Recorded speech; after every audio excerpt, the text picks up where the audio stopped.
Está no ar, Comunicando Esperança, um programa da Igreja Adventista do Sétimo Dia. Tudo bem? É um prazer mais uma vez nessa manhã poder meditar a palavra de Deus que traz esperança para a nossa vida. A vida de quem serve a Deus é uma vida emocionante. A vida de quem procura Deus é uma vida de aventura constante, porque a cada dia a gente vai descobrindo novidades na palavra de Deus. Mas nós podemos comparar também a vida daqueles que buscam a Deus como uma jornada. E nós encontramos um paralelo com a nossa vida com a vida do povo de Israel. Assim como eles estavam também a caminho da Terra Prometida, nós também hoje estamos a caminho da Nova Jerusalém, da Sião Celestial. Nessa jornada, nós encontramos um momento muito especial e crucial da jornada do povo de Israel. Em Números capítulo 21, aqui conta a história deles que eles estavam no deserto. E você sabe que a vida, num certo momento, ela apresenta o deserto da vida, não é? Vem as dificuldades, vem os momentos difíceis. E a nossa tendência natural, geralmente, é reclamar das coisas, quando não estamos buscando a Deus constantemente. E olha só o que aconteceu aqui, Números capítulo 21, a partir do verso 4. Então partiram do Monte Or pelo caminho do Mar Vermelho, a rodear a terra de Edom. Porém, a alma do povo angustiou-se neste caminho. E o povo falou contra Deus e contra Moisés. Por que nos fizeste subir do Egito? E para que morrêssemos nesse deserto? E aqui não há nem pão e nem água, e a nossa alma está com sede e sentindo falta desse pão. E agora então o povo começa a reclamar. E você sabe que quando a pessoa começa a reclamar, a primeira reação que vem é falar mal, não é verdade? E aqui eles começaram a falar mal contra a liderança e começaram a falar mal também contra Deus. E você sabe o que acontece? A Bíblia fala que nesse momento, no verso 6, então o Senhor Deus mandou entre o povo serpentes ardentes, para que mordesse o povo, e morreu muito do povo de Israel. Você sabe que a reclamação, a crítica, ela é como um câncer. E agora o povo falando mal de Deus, falando contra Moisés, Deus então envia essas serpentes venenosas. E nesse momento o grande líder do povo de Deus, ele começa a interceder pelo povo. Moisés, ele ora a Deus e ele pede que Deus tenha misericórdia do povo. E então Deus, na sua sabedoria, ele pede a Moisés que fizesse uma serpente de bronze.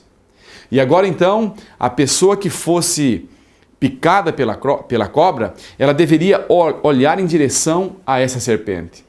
Você sabe que o israelita, ele tinha muito medo de serpentes. Até hoje, algumas serpentes, elas se escondem no meio da areia. E devido a essas picadas, então, eles deveriam, quando fosse picado pela cobra, eles deveriam olhar para a serpente de bronze.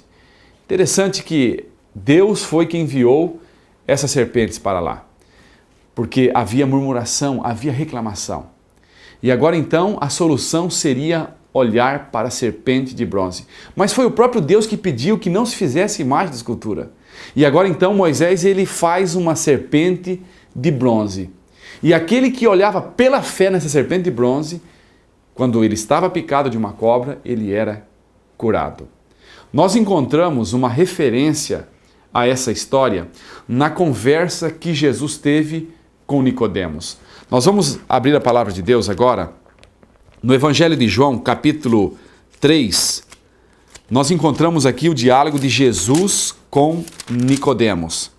E podemos perceber aqui que no verso 14, Jesus diz o seguinte para Nicodemos: e como Moisés levantou a serpente de bronze no deserto, assim importa que o Filho do Homem seja levantado, para que todo aquele que nele crer não pereça, mas tenha a vida eterna. Então Jesus agora ele faz uma referência dessa serpente de bronze com a sua vida. E Jesus aqui, ele é comparado, ele mesmo fez essa comparação, como sendo a serpente que foi levantada no deserto. Agora vem a pergunta, por que Jesus é comparado a essa serpente de bronze que foi levantada no deserto? Amigo, pela fé, os israelitas tinham que olhar para essa serpente. Hoje também, pela fé, eu tenho que olhar para Jesus. Mas por que Jesus é comparado a uma serpente de bronze? Porque, na verdade, Jesus ele nasceu aqui nesse mundo e ele sofreu todas as consequências do pecado. A Bíblia fala que Deus o fez pecado para que em nós fôssemos feitos justiça de Deus. Então, por que Jesus é comparado a uma serpente de bronze? Porque, embora vindo aqui nesse mundo, ele não tinha o veneno do pecado que eu e você temos dentro de nós. Você pode perceber que uma serpente comum, ela é venenosa e ela é mortal. Agora, Jesus é comparado a uma serpente de bronze, porque a serpente de bronze, ela não tem o veneno do pecado. É por isso que ele pode ser o nosso Salvador. E quando nós olhamos para ele, nós encontramos novamente o equilíbrio na nossa vida, o equilíbrio emocional que precisamos tanto nesse dia. E também a vida eterna. Vamos orar? Obrigado, Senhor, porque o Senhor provê um meio para que pudéssemos ser mais felizes e termos equilíbrio emocional e evitarmos a crítica, o desespero, Senhor. Obrigado porque Jesus é o nosso norte, Senhor, a nossa direção. Agradecemos por isso, em nome de Jesus. Amém. Senhor Jesus, eu quero tua graça, teu favor é tudo para mim. O mundo perdeu os seus encantos, a glória encontro em tua cruz. Tua graça me basta, Senhor. Tua glória me envolve com amor. Vou cantar que hoje aceito sacrifício. Convido você para estarmos juntos no próximo programa, Comunicando Esperança. Comunicando Esperança, um programa da Igreja Adventista do Sétimo Dia.